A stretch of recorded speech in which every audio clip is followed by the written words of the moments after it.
Combating Intimate Partner Violence, Victim Blaming Attributions, an activism effort to inform, educate, and mobilize community members through film screening. Domestic violence and intimate partner violence is a social problem that exists among all social groups and all types of relationships. There are many factors that play a role in whether the victim leaves or stays in an abusive relationship. Cravens et al. Describe internal barriers and external barriers as ones that contribute to that.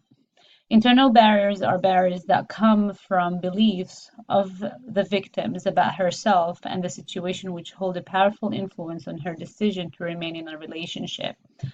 External barriers are regarded as factors from the outside environment, beyond the scope of the victim herself, that inhibit her ability or decision to leave. Examples of internal barriers include victim's perception of her self-worth, belief that the partner will eventually change, denial of the severity or existence of the violence, and also fear. External barriers can be financial resources, social support, and access to therapy or legal advice. I focused my activity trying to focus on the presence of social support. So, social support has been examined as an important factor that either prompts the exit from the relationship or the lack of thereof of prevent her from leaving. So social support can be a transitional point of a woman that, hey, I have somebody who sees that I have a problem and they understand me and they validate me. Hence, there's something wrong in my relationship, or the lack of support prevents that specific individual from leaving because she has nowhere to go and she feels isolated. And usually, isolation is one of the tactics of a perpetrator to keep the victim under his control. But we also see attitudes of individuals around, whether friends, family, whatever that is, or even policemen and community individuals who say, "But why doesn't she just leave? How does she just keep going? Or why does she just keep going back?" And these attitudes are driven by many factors, but these attitudes specifically, where they hold the victim responsible for remaining or being in an abusive relationship, are called victim blame attributions, are and they are affected by many factors. They can be social myths about domestic violence, such as if she goes back, that means she wants to be abused, or she asked for it, or she did something that instigated him. Or traditional and specific gender roles, where if a woman is aggressive or yells, then she had done something to that legitimated the abuse itself. And masculinity and sexism also play a big role in those attitudes that influence the presence of social supports or its absence of. Um, so the activity that I chose to do is a screening of a documentary movie to two different groups. The first group was MSW students, 10 MSW students, and the second group was for four community members. They're all women. Um, the documentary that I chose was Private Violence, directed by Cynthia Hill. Um, for the group of the MSW students, I only had a post-screening discussion, and they watched the documentary at home for the lack of time for them to figure out, lack of ability to figure out a time that worked for all of us, and there were 10 students total. And in the second group with the community members, we had a pre-screening discussion about their attitudes and understanding of domestic violence. We did the documentary screening, and then we had a discussion about what are roles as friends, family, and community, and what are the warning signs for intimate partner violence. I will not play the trailer for this movie. If I do have time, I'll go back and I play it for all of us, just because I don't want to go too much beyond the presentation time. So reflection on the activity. It was really interesting that despite the small samples that I had in both groups, they still fit the statistics of the number of women affected by IPV. In the MSW student group, we were a total of 10 women, and 5 of those women were either directly involved in an abusive relationship or um, knew someone in their family or friends that were or were in an abusive relationship. So 2 women in the group were were victims and or are victims. One of them sees herself as a victim. Another and 3 of the women knew either their mom, their sister, or their cousin that was in a relationship at the moment of the meeting.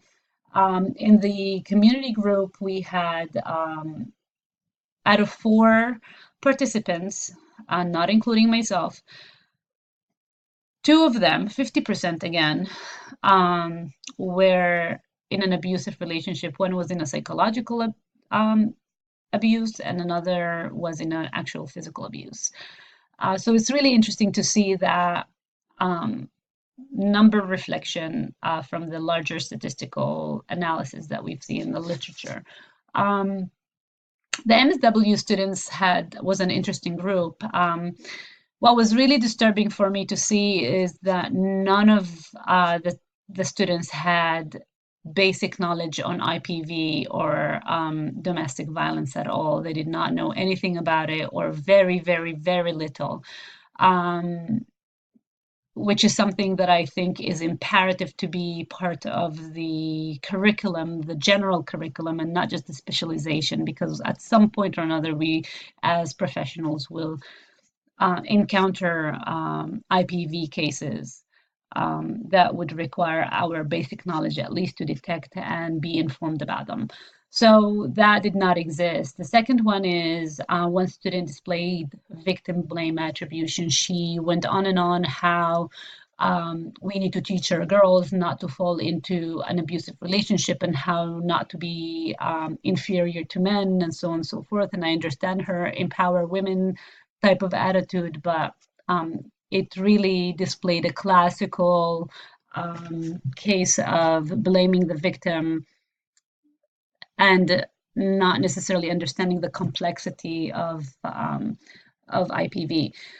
And lastly, um, another student reinforced how lack of social support prevented her from leaving. This specific student, she was a military wife to a military man. She lived in Italy. She had no income, and she was fully dependent on him on every aspect of her life. So she couldn't leave. And actually, the 2 students, the one who blamed the victim and the one who was the victim, had a very heated discussion about why do women just not leave. Very interesting, specifically about what the purpose of this activity was. The second group of the community of the women, which was very interesting, that none of them really understood domestic violence or domestic abuse very well. They did not know the warning signs, and they did not understand much about it and who does it impact. So it was very empowering to see how they were all super interested and very engaged in knowing more about it. The second thing is that the majority of them were very disturbed. Was very disturbing for them the part where they got this reality check that around the legal and judicial system not supporting the victims. It was very difficult for them to see that and witness that through the documentary. And the last point, that they really began reflecting on their roles as mothers and how they can prevent this problem. How can they raise boys or their boys to be free from all the contributing factors of not supporting a victim or for not being an abuser, and how to raise their girls to not be in an abusive relationship and be more empowered and being able to be critical. Um, but again, victims cannot only be women, but they can also be men. So it's important to acknowledge that. What I felt about it, I felt great about the activity. I really enjoyed the possibility of being able to engage individuals and inform them on issues that they did not know enough about or did not know about at all, and use research-based and the literature that I had in my tool as my tools to provide a reliable base of information to them. So that was really empowering for me, and I really enjoyed that. I also enjoyed facilitating critical thinking and facilitating ways of thinking that could give those individuals tools to be individuals of resources in the community and out. Um, so the implications of social work, I really believe that education is very important. Educating our MSW students and making it part of the curriculum is exceptionally important. And all players of the domestic violence case, involved in a domestic violence case. So judges, policemen, nurses, and doctors, and so on and so forth, to be able to detect and know how to be a social support to the victim, which is the most important thing. Not just how to detect, because I'm sure they do know, but how to be a social support to the victim, how to provide that initial or that prolonged support that they need to exit. And policymakers as well, so they can provide or work on tweaking the policies and the fundings and the laws that provide more support for the victim when they want to leave. And also the change of attitudes of the shelters to include more men and LGBTQ, to provide both social, emotional, and tangible support, meaning financial and places to live so the woman can leave. And most importantly, in my opinion, is educating the family and friends of their role as social support to the victims. And I think that's something that is so important because they will be able to share the burden of the support for the victims with the shelters themselves. So community outreach would be exceptionally important, not just what domestic violence does or how it looks like, but what is our role as a community, as friends, as families, as colleagues, when we see a victim, what is required of us to help them be successful of leaving. And that's about it. Thank you.